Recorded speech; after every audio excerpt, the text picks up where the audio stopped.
बिस्मिल्लाहिर्रहमानिर्रहीम। अस्सलामुअलैकुम स्टूडेंट। आज हम लोग स्टार्ट करने जा रहे हैं sub domain 4 ratio, rate and proportion. Ratio the ratio is a numerical comparison between two quantities or things of the same kind. Ratio हमारे पास न्यूमेरिकल कंपैरिजन होता है दो क्वांटिटीज़ के दरमियान या दो चीज़ों के दरमियान, लेकिन कंडीशन बस ये है कि आपकी वो क्वांटिटी जो है ना वो सेम होनी चाहिए। तो रेशो हमारे पास क्या है, is a numerical comparison between two quantities or things of same kind. Next हमारे पास एक छोटा सा नोट है, ratio is change when we change the order of quantities. Example 1:5 and 5:1 are different from each other.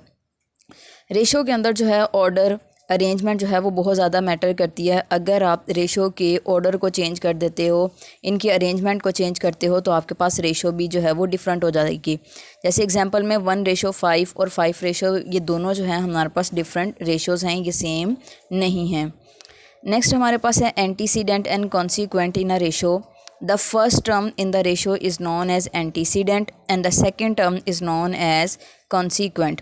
Ratio में हमारे पास जो पहला एलिमेंट होता है, जो फर्स्ट टर्म होती है, इसको एंटीसीडेंट कहते हैं, और जो सेकंड एलिमेंट होता है इसको हम कॉन्सिक्वेंट कहते हैं। जैसे हमारे पास फ्रैक्शन की अगर बात की जाए तो जो ऊपर वाली टर्म होती है इसको न्यूमरेटर कहते हैं और नीचे वाली टर्म को डिनोमिनेटर कहते हैं। इसी तरह रेशो की फर्स्ट टर्म को एंटीसीडेंट और सेकेंड टर्म को कॉन्सिक्वेंट कहते हैं। नेक्स्ट हमारे पास एक नोट है, when the ratio is multiplied or divided by the same number then the ratio is not changed. अगर आप किसी भी रेशो की दोनों टर्म्स को सेम नंबर से मल्टीप्लाई करते हो या सेम नंबर से डिवाइड करते हो तो उस रेशो के ऊपर कोई भी फ़र्क नहीं आएगा, वो रेशो अनचेंज ही रहेगी। लेकिन अगर आप दोनों टर्म्स को जो है डिफरेंट नंबर से मल्टीप्लाई करेंगे, जो कि करना तो नहीं चाहिए, लेकिन फिर आपकी रेशो जो है वो चेंज हो सकेगी। लेकिन अगर सेम नंबर से मल्टीप्लाई या डिवाइड करते हो फिर रेशो के अंदर कोई भी चेंज नहीं आएगा। अब रेशो को लिखते हैं हम लोग किस तरह, in general the ratio of A to B is written as A और उसके बाद कोलोन लगा के B। और अगर इसी रेशो को अगर फ्रैक्शन की फॉर्म में लिखना हो तो A डिवाइडेड बाय B, और B is not equal to 0। ये डिनोमिनेटर जो है कभी भी 0 नहीं होना चाहिए, क्योंकि अगर B 0 हो गया, अगर ये डिनोमिनेटर 0 हो गया तो आपका जो आंसर है वो अनडिफाइंड होगा। नेक्स्ट हमारे पास exercise 1.11, write the following in simplest form of ratio. हमें रेशो जो है वो गिवन है, हमने इसको क्या करना है, सिंप्लीफाई करना है। फर्स्ट ऑफ ऑल 15:75, इसको हमने सिंप्लीफाई करना है 15:75। अब दोनों को आपने सेम नंबर से डिवाइड करना है। जैसे देखिए ये हमारे पास क्या आ जाएगा, 5 3 15, 5 1 5, यहाँ पे 2 कैरी चले जाएगा, 5 5 25। अगेन अब भी ये जो है सिंप्लीफाई हो सकता है, 3 1 3, 3 5 15। That's it. नेक्स्ट है हमारे पास 2/15 रेशो 3/5 है। तो इसको हम लोग सिंप्लीफाई करते हैं। इसको सिंप्लीफाई करने के दोनों मेथड हैं, मैं दोनों ही करवा देती हूँ, जो आपको आसान लगे आप उसको फॉलो कर लेना। पहला है हमारे पास 2/15 और नेक्स्ट है हमारे पास 3/5।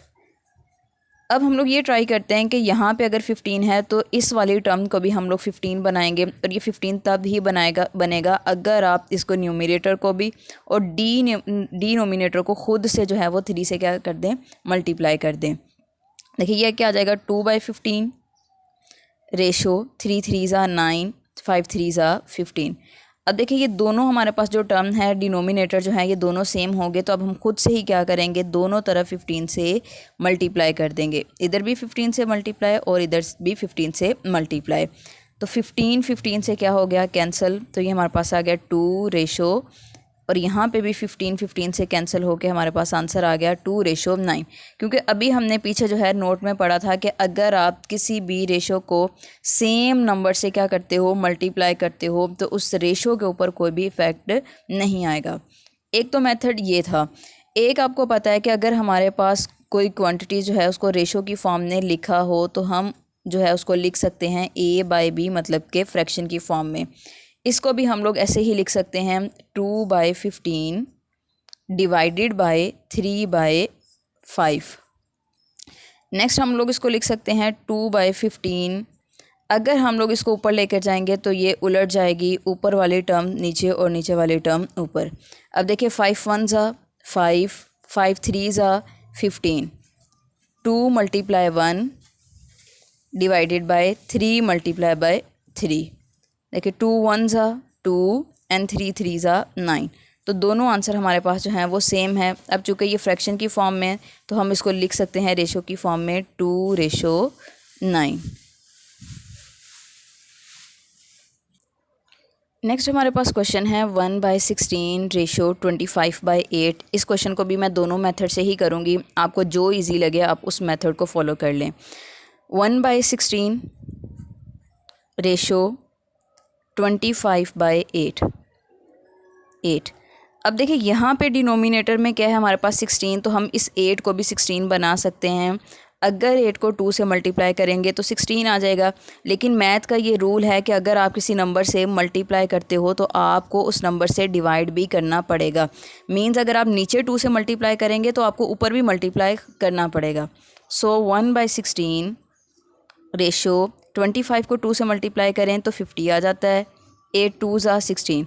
अब देखिए डिनोमिनेटर दोनों का क्या हो गया सेम। अब हमने इस 16 को क्या करना है, कैंसिल करना है। तो ख़ुद से दोनों टर्म्स को क्या करेंगे, 16 से मल्टीप्लाई कर देंगे, फर्स्ट टर्म को भी और सेकंड टर्म को भी।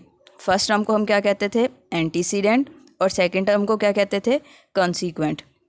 अब देखें ये 16 से क्या हो जाएगा, कैंसिल। तो हमारे पास आंसर क्या आ जाएगा, 1:50। That's it. अब दूसरा मेथड ये था कि हम क्या करें, इस रेशो को फ्रैक्शन की फॉर्म में लिख लें। कैसे लिखते थे कि अगर A रेशो B है तो हम लोग इसको लिख सकते थे A/B। सिमिलरली समझ लें ये आपका A है और ये सारी टर्म आपकी क्या है, B है। तो हम लोग कैसे लिखेंगे, 1/16, ये A लिख लिया, ये वाला डिवाइड का साइन, और B की जगह हम लोग क्या लिखेंगे, 25/8। अब अगर आपके पास ये डबल इस तरह की फ्रैक्शन आ जाए, जैसे देखें 1/16 यहाँ पे भी है और यहाँ पे भी एक फ्रैक्शन है, तो आप 1/16 को लिख के ये जो मल्टीप्लिकेशन की डिवीजन की फॉर्म में अगर इसको मल्टीप्लाई में हम करें तो ये दोनों टर्म्स चेंज हो जाती हैं। न्यूमिनेटर जो है वो डिनोमिनेटर बन जाएगा और डिनोमिनेटर जो है वो न्यूमिनेटर बन जाएगा। अब जैसे देखें इसकी कटिंग करें, 8 1s are 8, 8 2s are 16। अब देखिए 1 मल्टीप्लाई ये वाला 1, इसी तरह डिनोमिनेटर में देखें 2 मल्टीप्लाई ये वाला 25। 1 1s are 1, 25 को 2 से मल्टीप्लाई करें तो आंसर क्या आ जाएगा, 50। अब ये हमारे पास फ्रैक्शन फॉर्म है, हमने क्या करना है, इसको कन्वर्ट करना है रेशो की फॉर्म में। तो क्या आएगा, 1 रेशो और उसके बाद डिनोमिनेटर ये 50। That's it. तो देखिए जिस मर्ज़ी मेथड से करें आपका आंसर जो है वो सेम ही आएगा। नेक्स्ट हमारे पास क्वेश्चन नंबर 4 जो है, इसकी वैल्यू जो है वो क्वेश्चन नंबर 2 के तरह ही है, तो जो कि हम लोग पहले ही कर चुके हैं। नेक्स्ट देखें क्वेश्चन नंबर 5 kg एंड 500 ग्राम। अब देखिए हमने डेफिनेशन में ही पढ़ा था कि ratio is numerical comparison of same quantities. अब देखिए यहाँ पे अगर इसका यूनिट देखा जाए तो केजी है, यहाँ पे यूनिट देखा जाए तो ये क्या है, ग्राम है। तो सबसे पहले जब भी आपने रेशो को सिंप्लीफाई करना है तो आपने ये कंफर्म कर लेना है कि आपकी जो गिवन क्वांटिटीज़ हैं उनका यूनिट सेम होना चाहिए। तो you know very well 1 kg is equal to 1000 gram होता है। तो हम क्या लिखेंगे, 5 और केजी की जगह क्या लिख देंगे, 1000 ग्राम। और